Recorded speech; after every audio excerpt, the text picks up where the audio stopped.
오늘 말씀의 제목은 세상으로 흐르는 은혜의 생명수라는 제목으로 하나님 말씀을 한번 적어보려고 합니다. 네, 오늘 우리가 함께 살펴본 말씀은 어떤 말씀이었죠? 에스겔 말씀이었어요.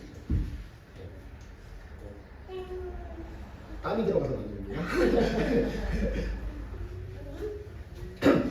에스겔은 아까 우리 아이들 말씀 얘기했듯이 어디에서요? 바벨론 포로 초기에 활동했던 선지자였어요. 그래서 이 에스겔은 바벨론 1차 포로로 끌려갔고 그 예루살렘의 멸망 전과 멸망 후를 다 경험한 선지자였고 이 두 상황 속에서 서로 다른 메시지를 전한 선지자예요.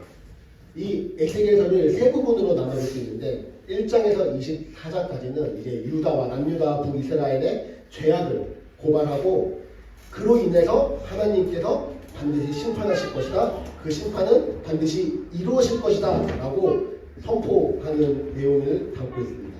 그리고 25장에서 32장까지는 이제 이방 나라에 대한 심판을 선포해요. 지금은 이방 나라가 바벨론이 너희를 점령하고 이 세상을 지배하는 것처럼 보이고 있지만 결국에 그들도 하나님의 심판대 앞에 설 것이고 그들도 결국에 멸망할 것이다. 지금은 단지 하나님이 그들을 사용하시는 것 뿐이지 이들도 결국에는 심판받아 멸망할 것이다 라는 것을 선포하고 있어요. 그리고 33장에서 이제 48장 마지막까지는 이제 절망 가운데 있는 백성에게 이제 회복의 희망의 표망의 메시지를 이제 선포하고 있습니다. 그래서 우리 잘 아는 말씀 있죠. 에스겔하면 가장 유명한 말씀 뭐죠? 다 아는 말씀? 마른 뼈가 다시 살아나는 그죠. 그죠. 그것처럼 다시 살아날 것을 선포하고 있고 성전과 하나님의 영광이 다시 회복될 것이다 라고 선포하고 있습니다. 그래서 오늘 본문은 어디에 속해있죠? 마지막 쪽에 속해있습니다. 하나님께서 다시 무너졌던 그 성전에 임하시고 그로 인해서 성전이 회복되고 온 이스라엘 백성이 회복될 것이라는 이 환상을 통해서 환상을 에스겔에게 지금 보여주고 있는 것이에요. 그래서 오늘 1절에 보면은 성전 문지방 밑에서 물이 흘러나온다고 기록하고 있어요. 물이 성전에서 흘러나온다는 것은 성전은 뭐죠? 하나님의 임재를 상징하는 거죠. 하나님 자신에게서 그 생명의 물이 흘러나온다는 것을 의미하는 거예요.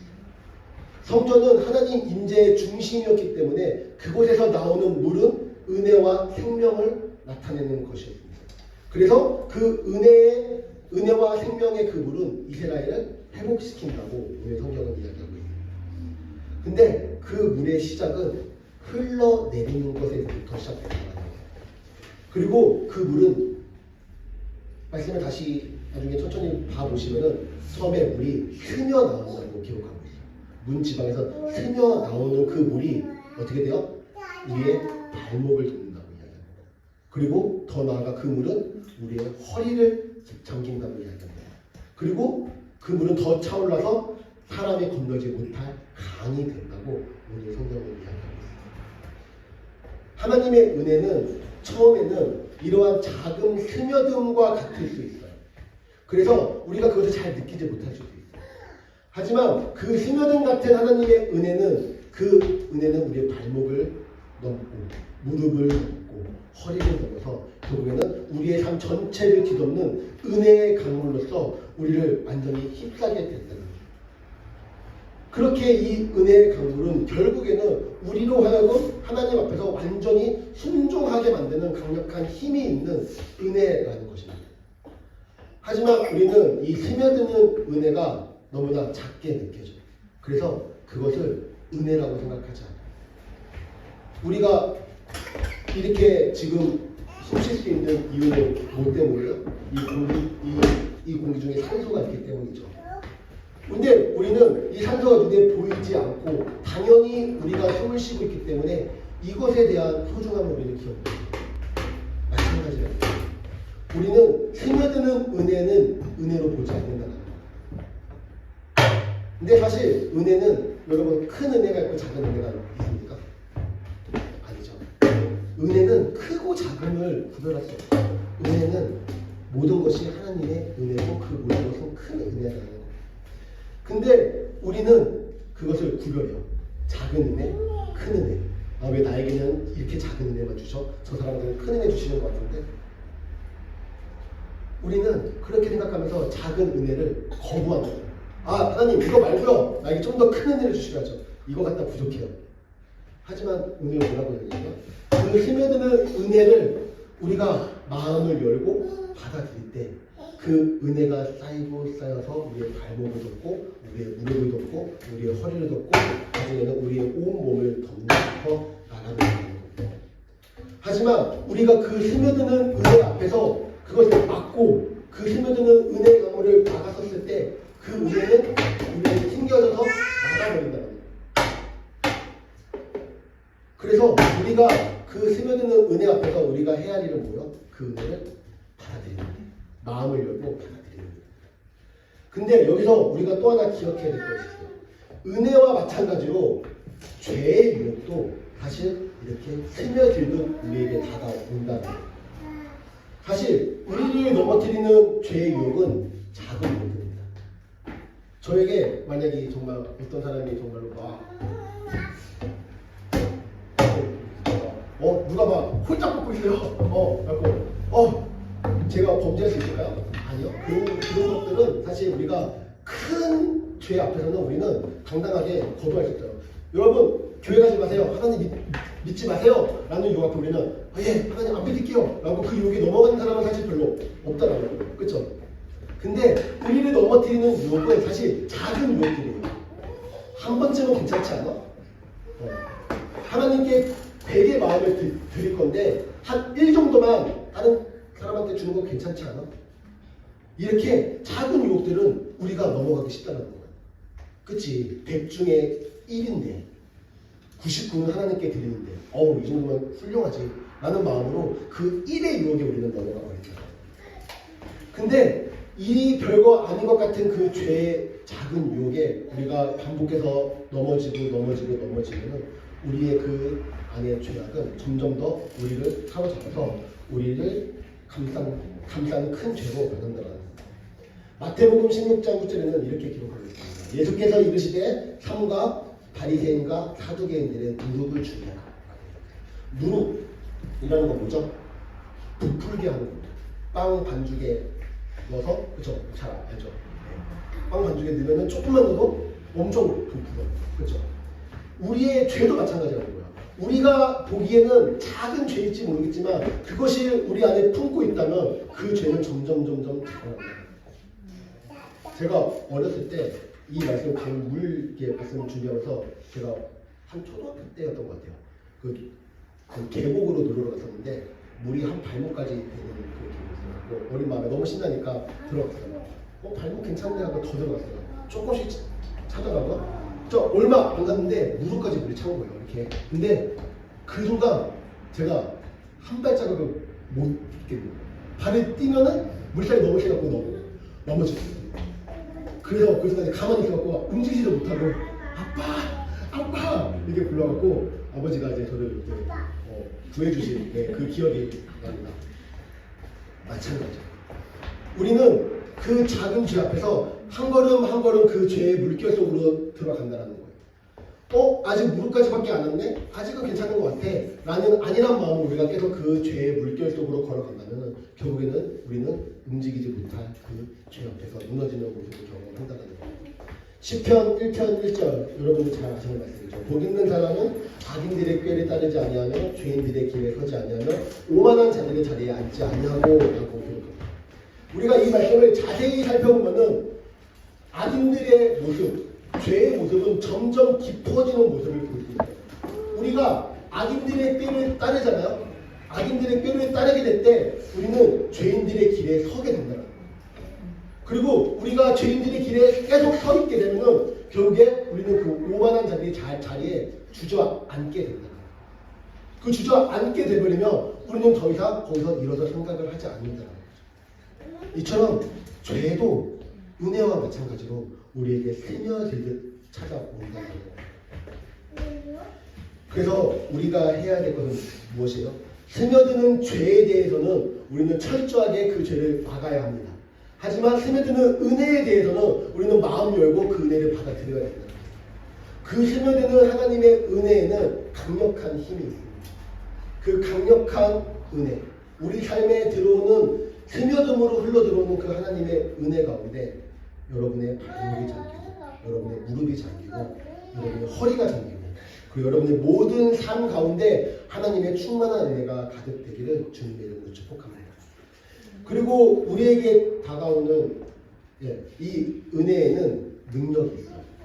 회복하는 능력이 있다.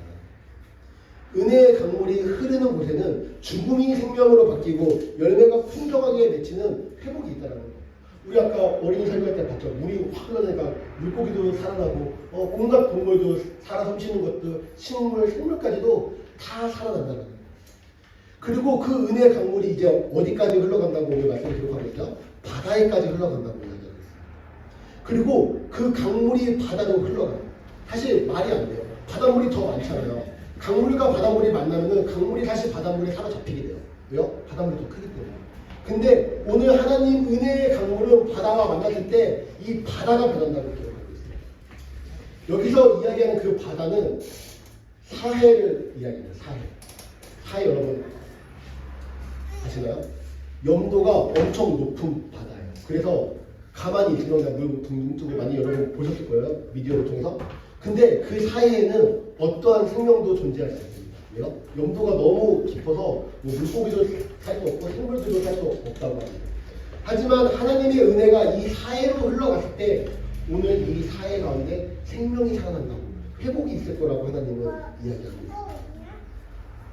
그리고 이어서 구절을 보면은 이 강물이 이르는 곳마다 번성하는 모든 생물이 살고 또 고기가 심히 많으리니 이 물이 흘러 들어가므로 바닷물이 되살아나겠고 이 강이 이르는 각처에 모든 것이 살 것이다 라고 이야기합니다. 여러분 하나님의 은혜의 강물이 닿는 모든 곳은 회복이에요. 다시 죽음에서 생명으로 변화된다는 거예요. 이사야 35장도 보면 이렇게 기록하고 있습니다. 하나님이 오실 때 맹인의 눈이 밝을 것이고 못 듣는 사람의 귀가 열릴 것이다 라고 이야기해요. 사실 맹인이 눈 뜨는 것은 일반적이지 않아요. 현대 과학으로도 절대 일어날 수 없는 일입니다. 뭐 흔히 가끔 살짝 회복되는 경우는 있지만 완전히 눈이 밝은 경우는 흔치 않아요. 귀머거리가 듣게 된다는 거예요. 이렇게 사람의 힘으로 일반적인 생각으로 일어날 수 없는 이 일들이 하나님의 은혜가 닿았을 때 이 모든 회복이 일어나고 모든 것을 변화시킨다고 오늘 성경을 이야기하고 있습니다. 그 실제적인 예가 여기 있지 않습니까? 죽을 수밖에 없는 저의 모습.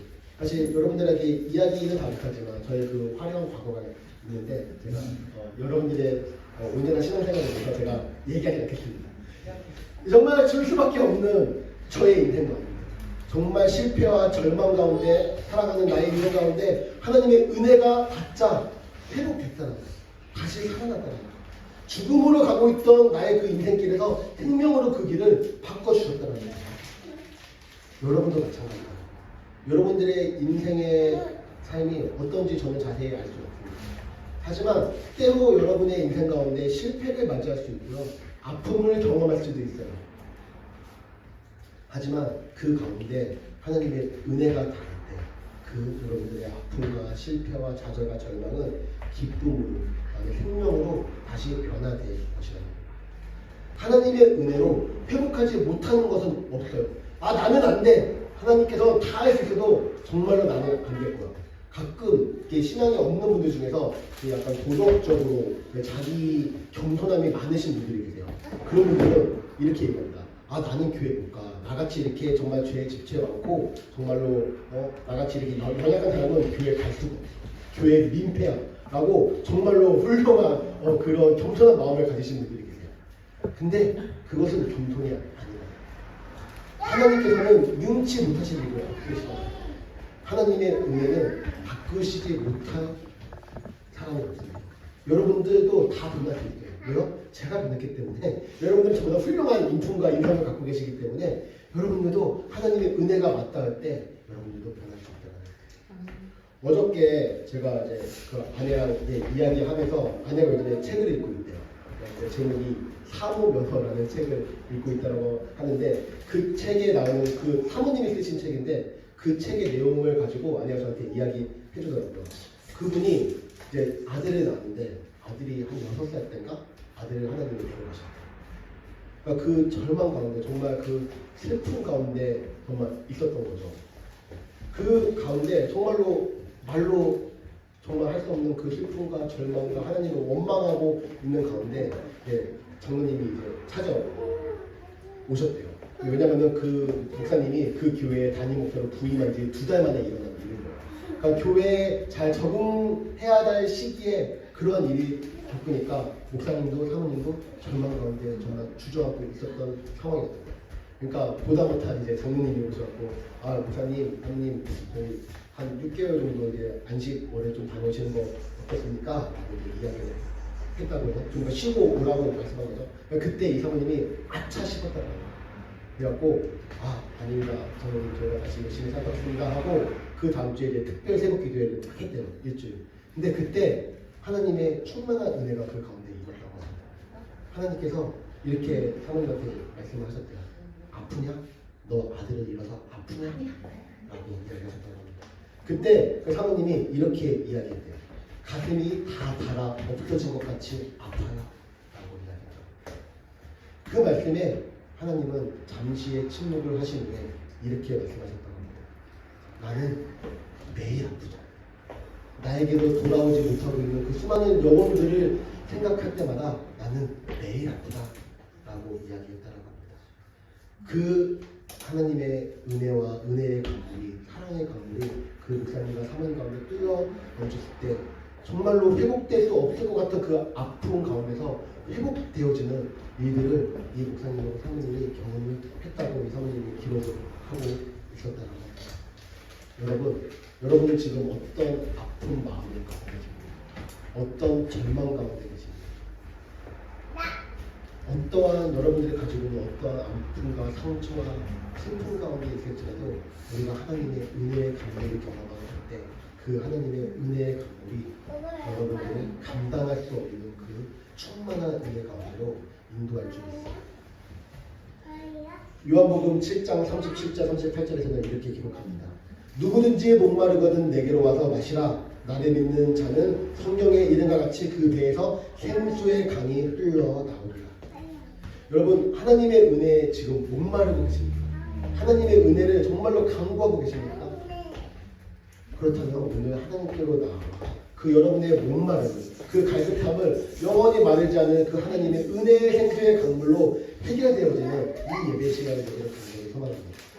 그리고 예수 그리스도를 통하여 얻는 그 은혜의 생수의 강물은 개인의 회복과 개인의 구원에만 머물러 있지 않고 그것이 아니라 우리를 통해서 회복되어진 우리의 인생과 우리의 삶을 통해서 공동체를 살리고 더 나아가 이 세상을 살리는 강물로 바다에까지 흘러가는 강물이 된다는 거예요.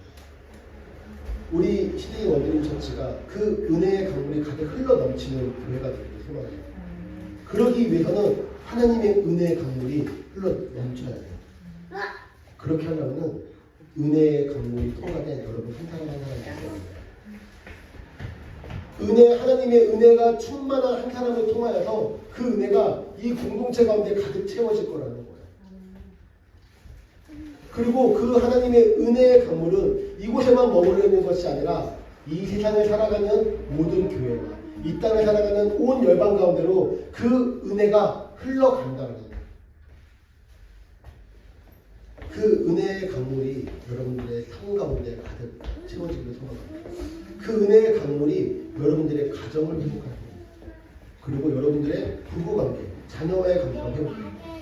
그리고 교회가 회복될 거고요. 그 교회의 회복을 통해서 이 세상 가운데 이웃들, 아파하는 자들, 고아들, 과부들, 우리의 힘으로 감당할 수 없는 그 모든 자들이 하나님의 은혜 가운데 회복될 것입니다. 우리가 이제 11월 달에 아까 방금했듯이 설립 예배를 드리잖아요. 이 우리 교회가 정말 하나님의 은혜가 스며드는 교회입니다. 정말로 저는 한 번에 이 교회가 막 커지는 걸 소망하지 않아요. 정말로 작은 은혜들이 쌓여서 그 은혜가 우리의 발목을 채우고 무릎을 채우고 허리를 채우고 우리의 모든 삶을 채우고 우리 교회에 한 사람이 은혜 가물로 채워지고 두 사람이 채워지고 세 사람이 채워지고 네 사람이 채워지고 모든 성도님들이 은혜로 채워지고 또 은혜 받는 성도님들이 교회된 우리가 또 세상 가운데 나아가 그 은혜의 강물로서 세상의 은혜의 강물을 흘려보내는 그러한 우리 교회가 되기를 소망합니다. 그 은혜의 강물을 오늘 이 시간 겸손히 받아들이시고 마음을 열어 받아들이시는 이 예배 시간 되기 간절히 주님의 이름으로 축복합니다. 우리가 찬양하고 기도할 때 우리가 주신 말씀을 기억하면서 우리가 찬양하고 기도했으면 좋겠습니다.